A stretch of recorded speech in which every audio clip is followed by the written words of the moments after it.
Hey, it's Matt, your average gamer. For this video, we're going to be going over 9 fun and broken builds to try in Elden Ring. There's a couple of build requests in this one. We're going to buff up a whole bunch of stuff in this one. It's going to be a lot of fun. For the first one, we're going to start out with a Dragon Communion build. Now, if you're paying attention to the buffing order, we use Golden Vow, Blessings of the Erd Tree. Then we're going to use this dragon form, that's the Rock Heart. You're going to use this twice for the buff to make sure that you have the buff. Then Hellish Brewery. Then, of course, at any point, you could drink your tier, which has the blood-sucking crack tier. And then, lastly, you're going to poison proc for some extra damage. And let's see how much damage in total we can get from buffing up Dragon Communion incantations. So right away here, we got around 20,000 damage. It's pretty impressive. We're just using Dragon Fire. A lot of different incantations you can run with the Dragon Communion stuff that you're going to be able to buff up and get a lot of damage. Of course, we're going to go over the Dragon Cult stuff, too. This was something that was highly requested. A couple people asked me to do the Dragon Cult ones again, especially with the Dragon forms from DLC. Really only covered them once. They're a lot of fun. You get that extra buff. Keep in mind, you won't have a lot of defense when using these builds, though, because you can't wear armor. But still, they're really fun. You end up with a light roll, so you can dodge quite easily. And as you can see there, you can get a lot of damage by buffing these up and really enjoying them in terms of taking down bosses quickly. And it's not too hard. Let's try something else here. So for this, we're going to use Baal's Tyranny, and we're going to get him down in just 2 hits. This one isn't particularly amazing from the DLC, but it is a lot of fun to use. I really enjoy this incantation for just the effects. I mean, look at that. It's absolutely absurd. 2 hits there, though, not bad at all. We buffed that up as well. Same buffing order, and it's not too bad at all. Most of the buffing orders in this are going to be around 20 seconds, so not anything too absurd. We have 2 Dragon Communion seals. We have 1 plus 10. The other one you don't need upgraded. We have the Deadly Perfume Bottle, Poison Perfume Bottle for the Poison procs, Roar Medallion. We have the Fire Scorpion Charm, Flox Canvas Talisman, Kindred of Rot's Exaltation. Can't use the Mushroom Crown because we have Dragon Form. Flame Tier, Blood-Sucking Crack Tier. Of course, the Rock Heart. Make sure you use that twice to get the buff. 55 Vigor, 23 Mind, 20 Endurance, 12 Strength, 15 Dexterity. 40 Faith, 55 Arcane, Golden Vow, Hellish Brewery, Blessings of the Erd Tree, and then we have Baal's Tyranny and Dragon Fire. All right, that was a lot to go through. Once again, we're going to do our buffing order for Dragon Cult. Now we're going to use Golden Vow. Blessings of the Erd Tree again. Those are the first 2 we're going to use because they're relatively long. Then we're going to drink the Blood-Sucking Crack Tier. Use the Priestess Heart for this one. Once again, you have to use it twice to get the buff. Afterwards, we're going to use Hellish Brewery. Our last buff will be the Poison Deadly Perfume Bottle, the one that can poison proc you. By the way, you don't need the arcane for that. You just need the dexterity to use it to poison proc yourself. And then for this, we're maining the Erd Tree seal with the offhand Gravelstone seal.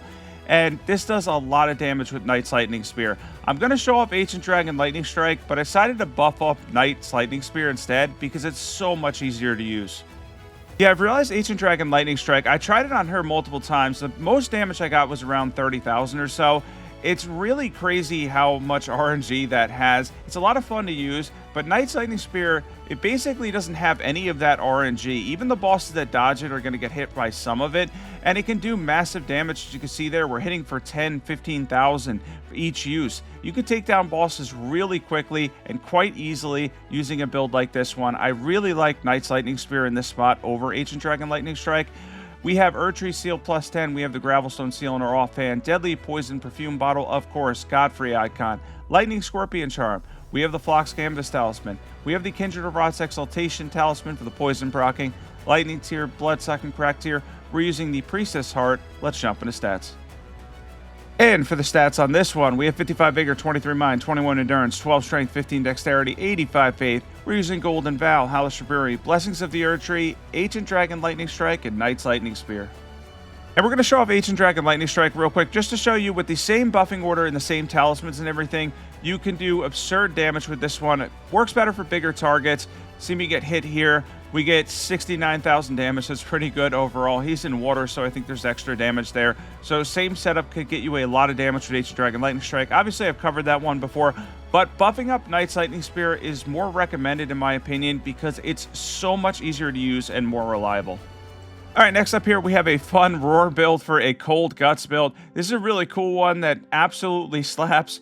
For this, of course, we're using Golden Vow and Blessing's Boon for this one. We're going to drink our tear, then we're going to use Flame Grant Me Strength. Poison procking once again is the last thing we're going to do for some extra damage.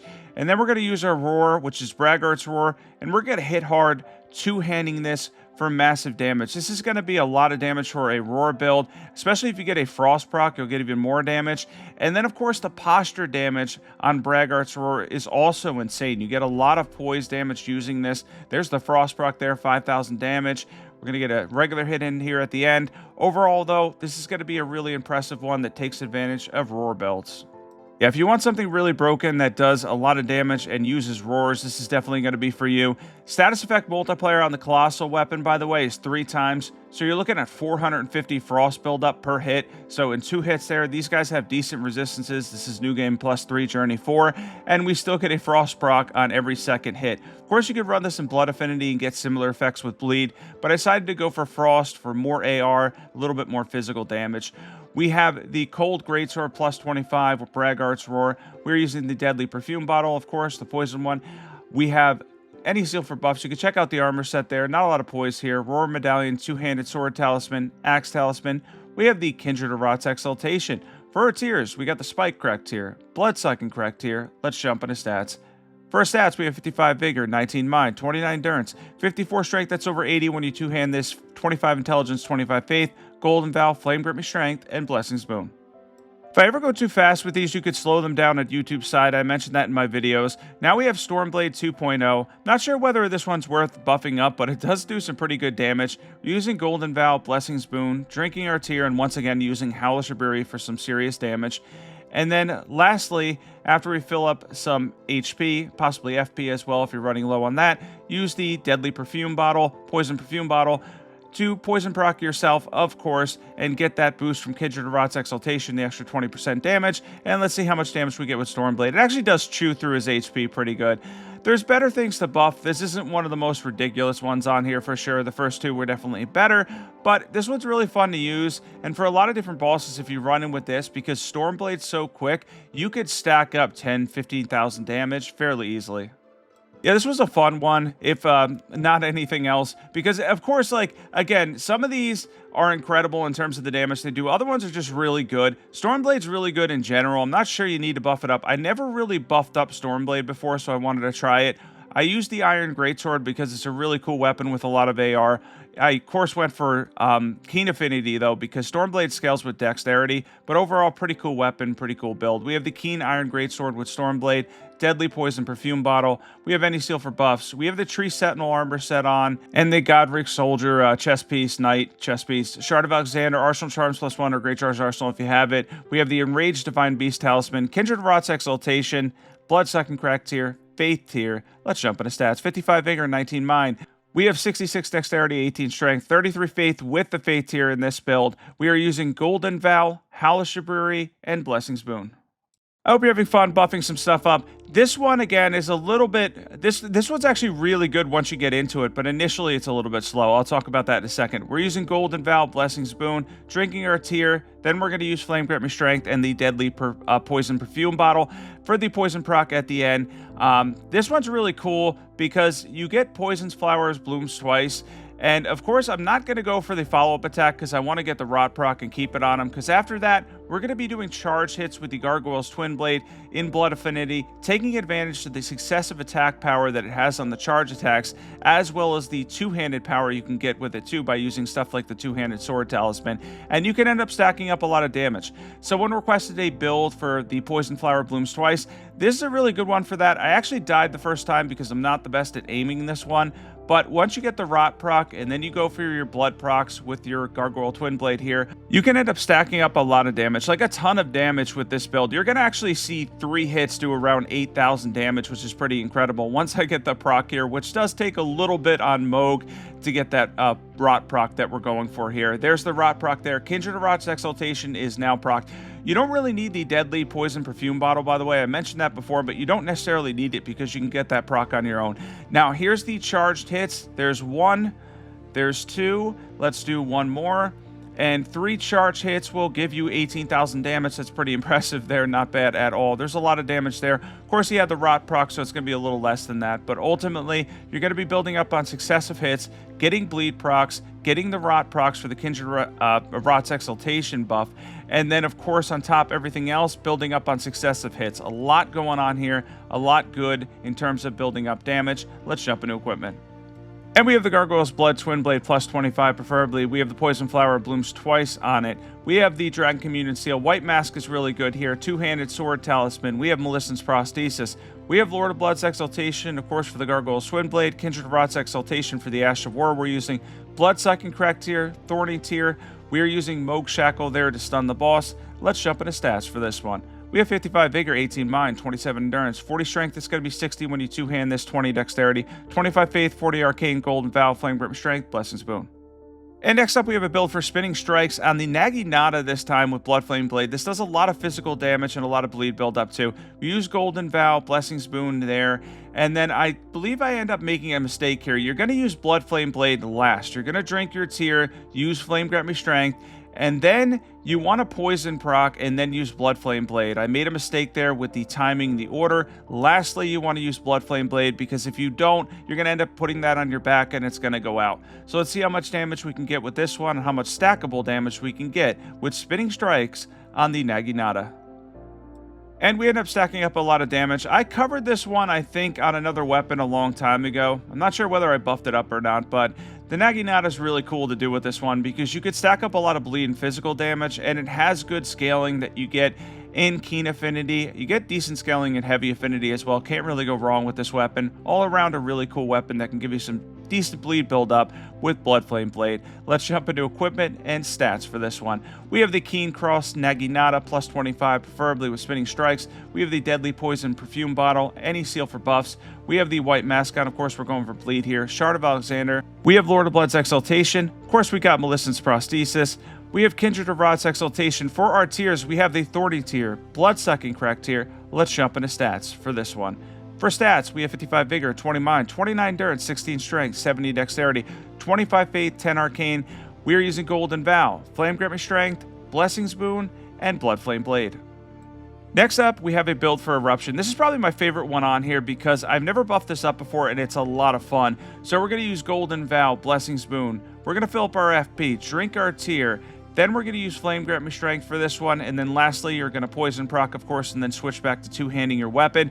And then we're using this in Fire Affinity for the Strength bonus when two-handing, but also because of the fact that the Magma is going to scale specifically on this Ash of War with your Strength stat. You will get more AR on the weapon, though, if you do it in Flame Art Affinity and more versatility, but I did this in Fire Affinity. 2 hits there. Let's see how much damage we would have stacked up on Margit. That would have been around 16,000 damage or so. That's pretty impressive for 2 hits. Let's take on a boss that has a little bit better fire resistance here in the Draconic Tree Sentinel and see how much damage we can get. There's 1 hit there. Second hit. Off the first 2 hits, I did miss a little bit here. We ended up getting 3 hits, probably about 12,000 damage. And then I waited here for a second because I was actually going to fight him again because I knew I could have landed those better, but I figured I might as well just end it here. So go for the last hit. The Magma, of course, on the ground scales with Strength, and the hit scales with AR. Again, better AR with Flame Art, better Magma if you're going with Strength. We went with Strength for this one. We have the Fire Knight's Fire Greatsword plus 25 with Eruption, Deadly Poison Perfume Bottle, any seal for buffs. The Giant Seal fits this build, though. Check out the armor set there, 51 poise. Shard of Alexander, Fire Scorpion Charm. We have the Talisman of the Dread for the Magma. It does boost it. Kindred of Rot's Exaltation. Our tiers are the Bloodsucking Crack tier, Flame tier. Let's jump into stats. And for stats on this one, we have 55 Vigor, 18 Mind, 29 Endurance, 66 Strength, 18 Dexterity, 25 Faith. We are using Golden Vow, Flame Grant Me Strength, and Blessings Boon. I hope this buffing order works for you. I kind of designed it so it's not too long. It's about 20 seconds, and you get a ton of damage. We're using Golden Vow again, Blessings Boon there, and then we're going to drink our tier. Make sure you fill up your FP at some point. Then we're going to use Flame Grant Me Strength, and then Make sure the order's right here. I didn't mess it up this time. You're going to use the Deadly Poison Perfume bottle, and then you're going to use Blood Flame Blade, just to make sure that you keep Blood Flame Blade on your weapon. And this is going to be Spinning Weapon. I buffed this up in Cold Affinity once before, trying it in Bleed Affinity now to see how much damage I can get on Godric here. We end up actually getting a ton of damage. It actually surprised me how much we got. This ends up being, I think, 3 spins in total. Let's see how much damage we end up getting with 3 spins. That's the second spin there. 3 spins was all of his HP, which is like, I think on New Game Plus 3 Journey 4 is around like 20,000 or so. So that's pretty impressive overall. This is a really cool looking one too. It's kind of like insane that you can put this on the Great Katana. With the AR it gets, it's ridiculous that you can put this on this weapon. This is a huge weapon that you could put Blood Flame Blade on, not risk any damage reduction in Blood Affinity, and get an incredible amount of bleed build up too. We have the Heavy Great Katana plus 25 with Spinning Weapon. We have the Deadly Poison Perfume bottle. We have the Dragon Communion Seal. We have the White Mask on. We have the Shard of Alexander, Millicent's Prosthesis. We have Lord of Blood's Exaltation, of course, Kindred of Rot's Exaltation. We're proccing that. Bloodsucking Crack tier, Thorny tier. Let's jump into stats. And for stats, we have 55 Vigor, 19 Mind, 27 Endurance, 66 Strength. We have 23 Dexterity, 25 Faith, 10 Arcane, Golden Vow, Flame Grip Strength, Blessing's Boon, and Blood Flame Blade. And the last one on here is the goofiest one. We are going to buff up Rain of Fire and Flame Spear. Buffing order is going to be pretty much the same as most of these. We're only really swapping Flame Grip Strength to Howlish Brewery because you can only use one of the two. So when I have the faith for it, I used Howlish Brewery. But I just want to talk real quick as you're going over the buffing order here. You can see it on screen. If you have any build requests, be sure to comment them below. A couple of them appeared in this video. If you're wondering why I did this one, it wasn't just to do broken builds. I was buffing up random weapons. I ended up with like 15 clips or so, and then I picked 9 of them, and I put them into a video for this week. It was a totally random decision, and I hope stuff like this just keeps it interesting for the people that do like extra buffing. If you want to see a video without buffing again, I did one of those a while back. I can do that too. That would also be fun. And if you have any build requests, don't forget to comment them below. Right, so we got a lot of damage with Rain of Fire, not bad at all. Flame Spear is really good when you can make contact with the weapon. It doesn't do great, though, from a range. That is the one downside. You get a ton of damage if you can make contact, so you're going to want to try to make contact with the weapon most of the time. I just go for the range hits here, but if you make contact after the buffs and stuff, you're looking at over 5,000 damage per hit. On the one Rain of Fire, we got like 12 or 15,000 damage or something, so it's not bad at all. It's pretty cool. We have the Flame Art Iron Greatsword plus 25 with Flame Spear. We have the Deadly Poison Perfume bottle, of course. We have the Erdtree Seal. We have the Tree Sentinel set on and the Godric Knight chest piece. Shard of Alexander, Fire Scorpion Charm. We have the Godfrey Icon. We have the Kindred of Rot's Exaltation because once again, we're poison proccing. Bloodsucking Crack tier, Flame tier. Let's jump into stats. And for stats, we have 55 Vigor, 22 Mind, 33 Endurance, 18 Strength, 13 Dexterity. We have 70 Faith, Reason Golden Vow, Howlish Brewery, Blessing's Boon. We have Rain of Fire, and then any other fire incantations you want to add are awesome. Thanks for watching. This has been a really fun one, doing some broken builds, buffing some stuff up for this one. If you have any build requests, don't forget to comment them. Be sure to sub, by the way, if you like Elden Ring content. Got to cover the Tarnished Edition, got delayed to early 2026 for sure. Also going to cover Night Reigns DLC. Can't wait for that. Hopefully that comes out or gets announced soon. Yeah, that's going to be really exciting for both of those. Be sure to sub. Don't forget to comment if you have any build requests, and I will catch you guys in the next video.